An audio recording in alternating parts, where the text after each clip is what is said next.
మా శశికి ఓణీలు ఫంక్షన్ చేస్తున్నారు. అమ్మమ్మ వాళ్ళు ఓణీలు వేయించాలి కాబట్టి ఫంక్షన్ ధవళేశ్వరంలో. సో అక్కడికి ఈరోజు మేము స్టార్ట్ అయిపోయాం. ఇక్కడ మీరు చూస్తున్నారు కదా, ఇది ధవళేశ్వరం లక్ష్మీ జనార్దన స్వామి రథం అన్నమాట. మనకి భీష్మ ఏకాదశి జరుగుతుంది కదా, అప్పుడు స్వామివారిని రథంలో ఊరేగిస్తారు. నిన్నే జరిగింది అది.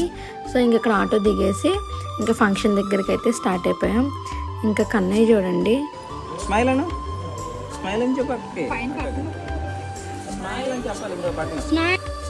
ఫొటోస్ తీస్తాను దాంతో ఒకటే గొడవ. ఇంకా ఫోటోగ్రాఫర్ ఒళ్ళో కూర్చోబెట్టుకొని 2 ఫొటోస్ క్లిక్ చేయించారు నిక్కు బాబుతో.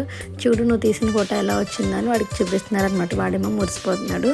ఫంక్షన్ చాలా బాగా జరిగింది. ఇంకా ఫుడ్ అయితే అసలు చాలా వెరైటీస్ అరేంజ్ చేశారు. అవి కూడా నెక్స్ట్ షార్ట్లో అప్లోడ్ చేస్తాను. ఫంక్షన్ అంటే ఏముంటుంది, అందరూ మంచిగా రెడీ అవ్వడం, హ్యాపీగా మాట్లాడుకోవడం, తినడం, బాగా జరిగింది ఫంక్షన్.